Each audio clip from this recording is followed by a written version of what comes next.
So hello, I'm delighted to be here with you today virtually. My name is Paula Shannon.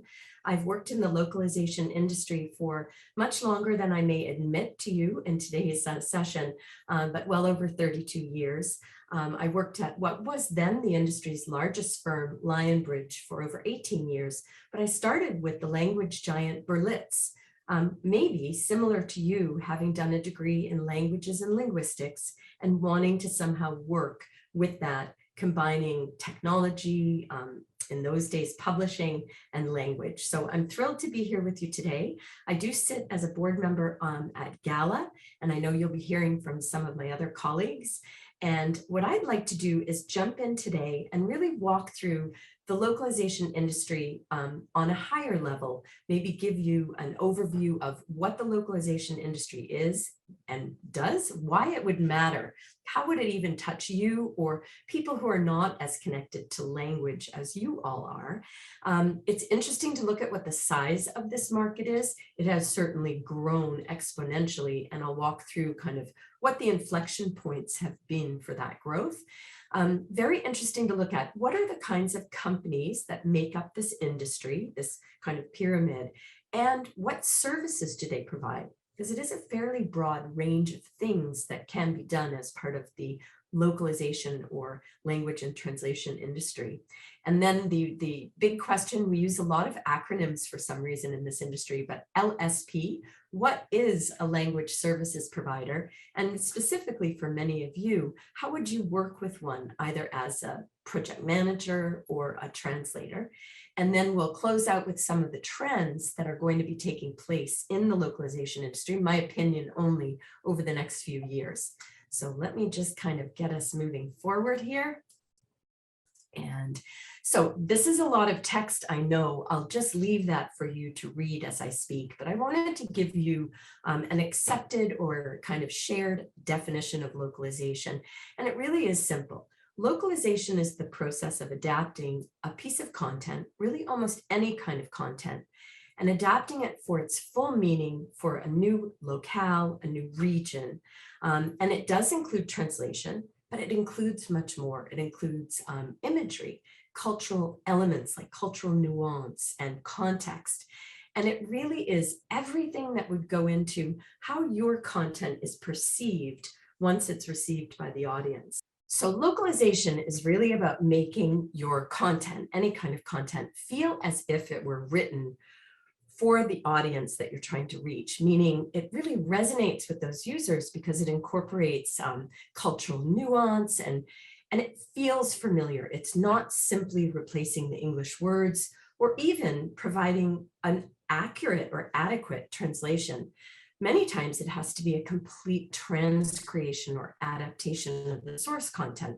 Think of brand taglines. I think of in where I live in Montreal, we had a client, Maybelline, maybe she's born with it, is the English tagline. And in French, it was Maybelline, belle comme la nature. So absolutely not a word for word translation, but it effectively conveys the nuance of that brand. So it is language, it's definitely translation, but it's tone and message. It can be imagery and color that are going to vary from culture and locale. Date, time, measurement, and number formats, obviously, especially for technical products and software. Interestingly, the user interface also may need to be adapted. Users in many Asian cultures tend to browse in a circular manner, whereas North American and Northern European tend to be more rectilinear, just as an example. And then there are functional things like what's the payment method that's used in country if it's an e-commerce or a shopping site. So there is a lot that goes into this. It's technical, it's translation and language, and it's also creative, absolutely.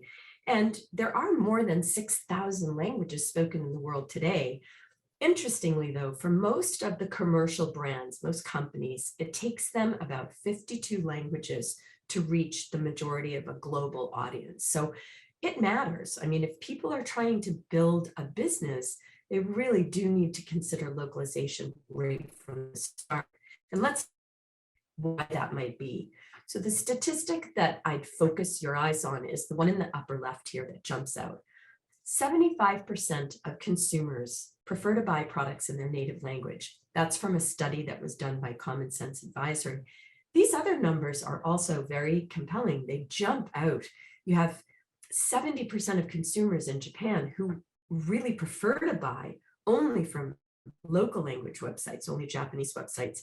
And there's a host of additional data that shows consumers will be more loyal, they'll feel more supported, and have a much better customer experience if content is available in their language. So why localize? Well, for any global brand that's trying to build their reach, their market, to add users, you can see that this is something that just can't be overlooked. Now, stepping back to our second item on the agenda, how big is this? You know, I would always be curious to know how many people are working in this, what's the scope? Well, at the widest part of the industry, the widest berth, the industry is estimated currently to be over $56 billion US. Now, a caution on that. I've looked at these numbers for years, and that number includes some overlapping commerce. Of course, you have companies that are requesting and transacting for translation. You have firms, language services providers, who are executing those requests. And you also have translators who, in some cases, are subcontracting to the language services provider. So there is some overlap, but the proper study says how big is the whole market. The ecosystem is 56 billion. Where is it happening? Well, this is interesting because this has been a shift in my own career. While there's always been a lot of translation, of course, embedded in the economies of European countries, initially the localization industry was born primarily from information technology, software products, computer hardware, peripherals, and a lot of that in the early days came out of the US. I've got a fun timeline I'll walk us through in a moment. But initially, a lot of it was English to other language. It was driven by companies like IBM and Microsoft. But today, the business kind of balances out where 49% of the translation industry is in Europe. And interestingly, during COVID, the translation industry exploded in overall demand. What was interesting about the change in demand, and it was a real reversal of certain segments and sectors, is we saw a huge demand in healthcare. So if you think about it, remote healthcare, doctor consultations, an enormous jump in remote video interpretation that went with that. Lots of solutions from government to try to connect to users using language and technology. Medical, pharmaceutical did not take a break. I mean, if anything, they went into overdrive. They needed additional content. There was a lot of crisis content and rush content and more social networking content than ever.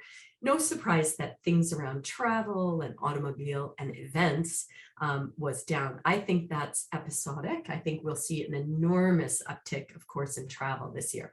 And then on the horizon, and we'll talk about this in the, I think, fourth point, is that the market in technology itself, just standalone technology offerings, is growing very rapidly for the first time since really the end of the 80s. And specifically, the market for machine translation is estimated now to be growing to $3 billion by 2027. That is an enormous market. Time was when the translation technology market was bounded by the number of recognized translators around the world. And for years, that number was about 500,000 translators. Now, we know there are many, many more multilingual people, but there are many more people using machine translation. So this becomes quite interesting. We'll go on now and take a look at the history of the industry. So as I promised, kind of what's happened, you know, what are the inflection points that have driven the evolution of the translation and localization industry since its founding? So now we're going to take a look at the timeline of the industry that I promised, which is nicely done by TAUS, the Translation Automation User Society. And they really look at the inflection points in each of these evolutions, you know, what was happening along different axes. That's why I like this. It kind of tells a nice story. So back in the 80s, and I am that old, so I started in 1986, And it was really about translating documents. I think my first large project was for Hewlett Packard in 1986, and it was for a large printer plotter, and it was into 2 languages, which was a really big deal.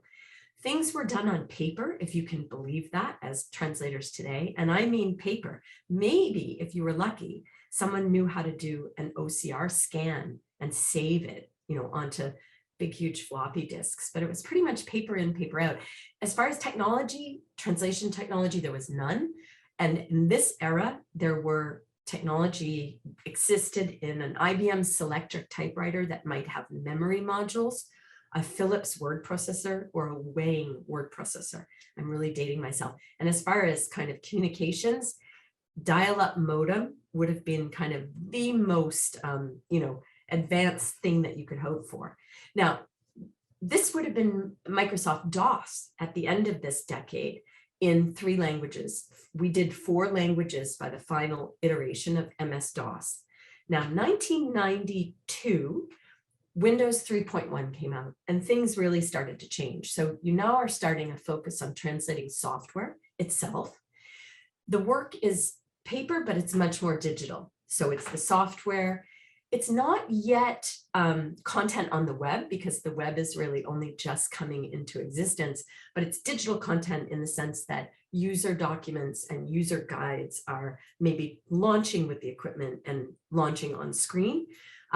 Windows 3.1 was 25 languages. It went up to 33. And we start to have the beginnings of translation memory technology, meaning we can reuse content that's been translated once, and online terminology management. So this is a really big deal. TMs exist only at a project level.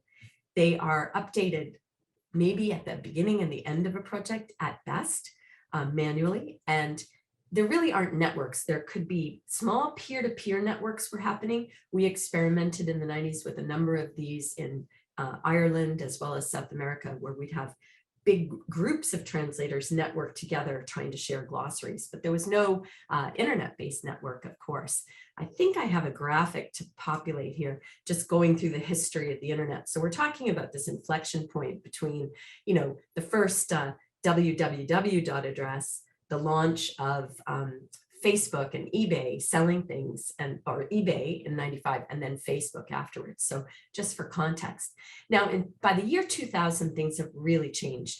So we've moved into well beyond Windows 98. We're moving into literally Windows 2000. We're now looking at a minimum of 40 languages, and we look at companies that want to ship all the languages at the same time, called SimShip, meaning it's not going out as English and then the languages follow 2 or 3 months later. That's how it used to be. In the 90s, sometimes a big project from Oracle or IBM might be 6 months behind the release of the English software. But by the year 2000, the goal was to get everything out at once, for companies to look more global, for English to be just another language. And now you're localizing a lot of content on the web. It's still static content. Hard to believe, guys, you're all like digital natives and then some, but the first iterations of the web were just pretty pictures, like literally like JPEGs on the web, no interactivity, no click-throughs, but it was pretty exciting to translate that. You had reuse happening, and you had the dawn of these global management systems. So systems that were overarching, with translation memory as part of it, terminology as part of it. And now you start to see the professionalism of project management being embedded in these platforms so that customers can understand the status of their work. I'll just do a quick anecdote. Right around this time, 1998, I worked on a large project for Microsoft. Reams of paper, statuses being kept on paper with Excel spreadsheets. And we were waiting for an update from a country, Thailand, and it wasn't going well. And after weeks and weeks of trying to get status updates, which needed to be hundreds of files long, we got a fax that came through to the client from our group in Thailand, in Bangkok, saying, status report, all okay, stand by. Obviously not acceptable then, definitely not acceptable today, but the global management systems made that kind of approach a thing of the past, thank goodness. By 2010, we were everything was about integration. So this became very exciting. Now you have translation happening as an offshoot of systems that are used to create content. So what I mean by that is giant authoring systems, the early systems that are now the Adobe Experience Management System, early systems that managed CRM or customer relationship management are connected to the translation management or global management system platforms. And translation is now flowing. It's flowing from these content management systems. We're translating everything: dynamic web, content, user material, support material, and consistency and integration becomes really key. Languages explode. In fact, this chart says 60 languages. My experience is very different. The mobile devices that were just exploding around this time drove the language set from 48 or so when it was simple phones and peripherals like printers and things like that for HP and Compaq. All of a sudden with smartphones, you had Nokia, Motorola, and Samsung releasing in 90 to 110 languages like that simultaneously. So there's really been almost no inflection point more important than, of course, internet for content sharing, and then mobile devices for the explosion of content, both horizontally and vertically in terms of the numbers of languages. So now we're using advanced translation memory management. Translation memories are updated in real time. They're shared across the internet. Reuse is up to 30, 40, 50%. And of course, as we move along and enter the modern age, it's much more convergence. Translation becomes embedded as a feature in many applications. There's virtually no mobile device or phone or system that you can touch that doesn't offer you some kind of translation option. I'm not saying it approaches human, but it's there. Translation is very personalized. We're working on tiny chunks of content. 150 languages would not be improbable. That's likely what would be needed for a highly social or consumer-oriented product or social network. And you're looking at integrated use of machine translation in real time, leveraging translation memories and glossaries, and you have enormous teams working virtually over hyperfast connection points. And really, the Internet of Things is where this is all going, with translation embedded. There used to be an expression that one of our industry leaders said that in the future, translation would simply come out of the wall. Now, he didn't mean there wouldn't be humans. He just meant that it would be as prevalent as any utility in the world. I always thought that was very interesting. So market size, again, I've already shown that Europe had 49%. North America, it's misleading because initially the tech firms and tech drove the industry. It was based in North America. However, many companies set up internationalization hubs in Ireland.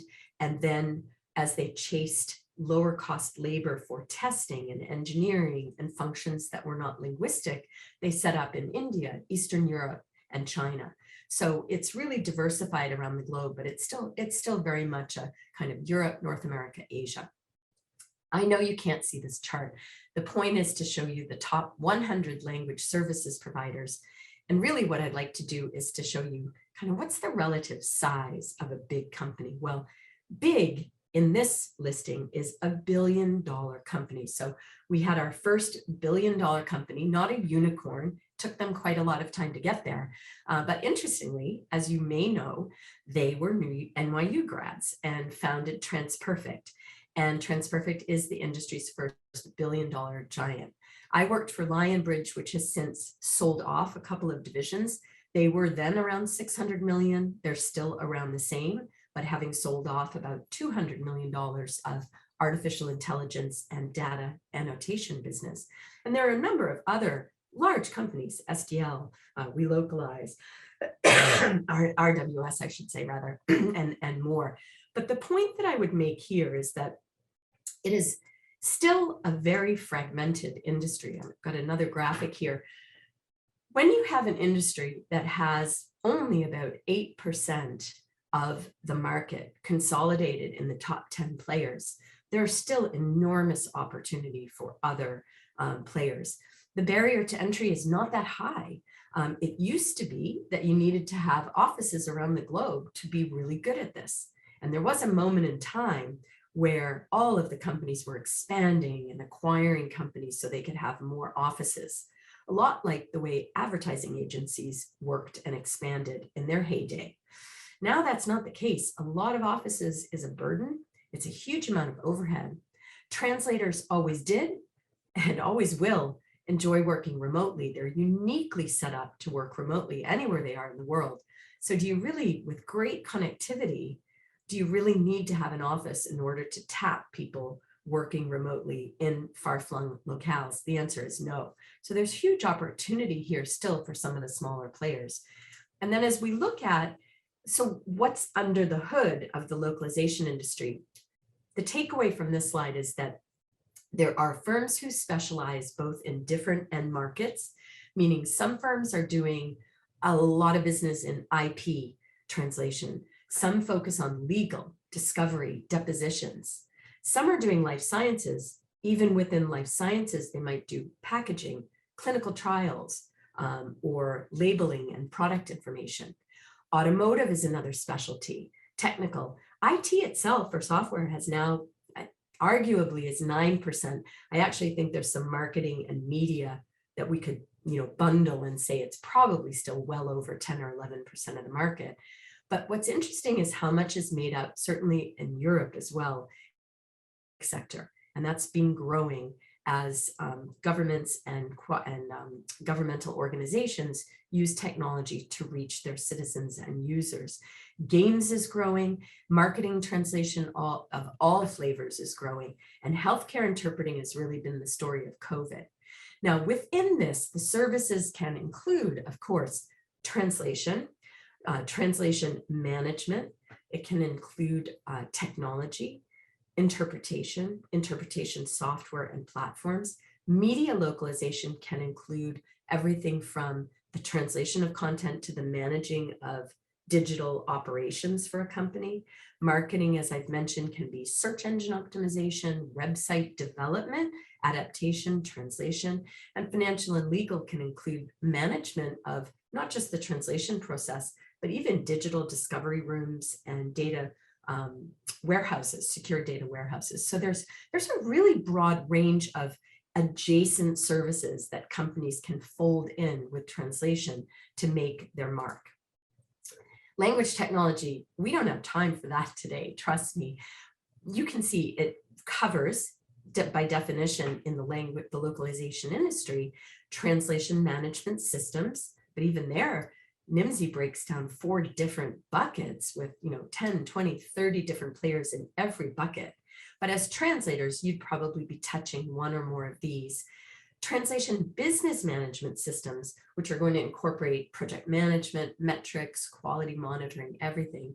Audiovisual translation tools, and these are growing. There are some firms investing quite a bit in improving their ability to localize video on demand and video content. Connectors and integration might not be as visible to you today, but very important to the companies that provide services. Let's say a large company has a database or a data warehouse or a system or a platform, an enterprise resource planning platforms that runs their company. The ability to connect to that with automation and pull content for translation is enormously important to the flow. So connectors and integration are important. Platforms and marketplaces range from marketplaces for translators to platforms that help volunteer translators produce content for a brand or for an initiative. This can be for commerce, for profit, or for nonprofit. You have interpretation, tools for simultaneous and remote interpretation, and then speech recognition, which is really growing. So that encompasses everything from speech synthesis, speech recognition, speech to speech, translation and automatic translation. So very exciting, landscape of technology. So as promised, we'll close with 3 things that are very much my opinion. So I hope that you disagree, because that would mean that you're really investing some time in thinking about this. But One of the things I've really been struck with is how localization will evolve and become absolutely central to the customer experience. So while that might sound, quite boring, so what? This was not always the case. Localization has been a department in development. It's been tucked under support. Sometimes it's in marketing, but it's always felt as if it were just a function in a company, like the copying department or the department that, provides a service to the business. In the future, as the customer experience officer or CXO becomes a really important leader in a given company, I think localization is going to find a home under that leader. So that means that people who are managing and knowledgeable about localization are going to rise in prominence within organizations, and really importantly, have a career path unto itself. It used to be the only way to really evolve was to change companies or to jump from a provider to a company. But I think this is great news, because if people get recognized for solving problems in the localization space within their company, they'll be able to have a career path, they'll be able to mentor and develop others. So nothing is more important for commercial firms today than to focus on growth, their customer experience and retention, the power of their brand, and new client acquisition. And as they do this with digital transformation, multilingual, multicultural, multi-channel content is crucial for these buyers that are making a journey and considering their product or offering. So I really think this is going to be important.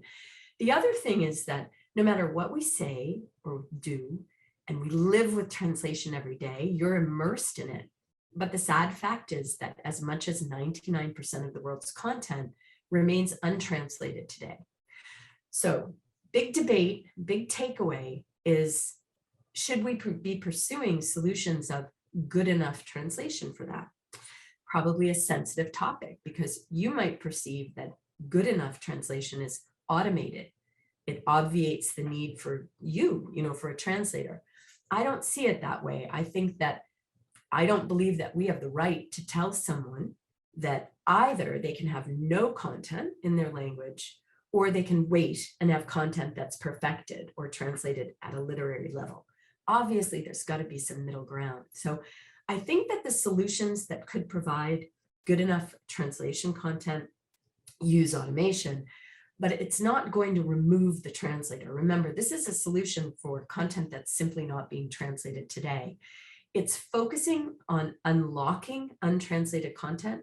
It is not designed to remove the translator from the equation. I think that's very important, as you consider what the path forward is. I'm sure people ask you all the time, oh, translation, do you think there's a future in that? Won't that be automated? Well, parts of it will, but not all of it. And that brings me to the last point that I work as a chief evangelist at a wonderful startup in San Francisco called Lilt, and they have really pioneered integrated machine translation. And what I mean is they have a human in the loop approach, which celebrates the translator who sits in the middle of all these tools, but can decide how best to use them. And so it is true that machine translation powered by artificial intelligence and machine learning will disrupt the localization industry. It already is. And it is also true that the bulk of that change is going to be felt by the linguist. So that's true, but I really see that over time, machine translation becomes just another efficiency tool. Translators initially were not thrilled at using translation memory technology, and it disrupted the business model. It disrupted the very way that they were paid. I mean, I'm old enough to remember when translators, for example, in Germany, dictated their translation and were paid by the line. So things evolve. And at first there's a bit of discomfort, but we find ways of making it work. I think MT, AI, and this integration is just exactly one of those. So it will help you to translate better. It will push you and help you to be faster. And it will have a huge impact on the whole localization process, but it will not remove the linguist from this process. It will just allow you to focus on the higher value content and to focus on areas where the human is still calling the shots. I like to think of this as like a self-driving car. You turn it off, you decide when to turn it on. If it helps you, great. And if it doesn't, you're in control. So I think the linguist is in control. I really do. I still believe there'll be a need for linguists, terminologists, project managers. But I really think that the future is, if you understand all of this technology and you can find a way of integrating and making things more efficient, you'll absolutely have a brilliant career and a really interesting career path. So I want to say thank you very much. And I look forward to passing you along to another of my colleagues as you probe more deeply into localization.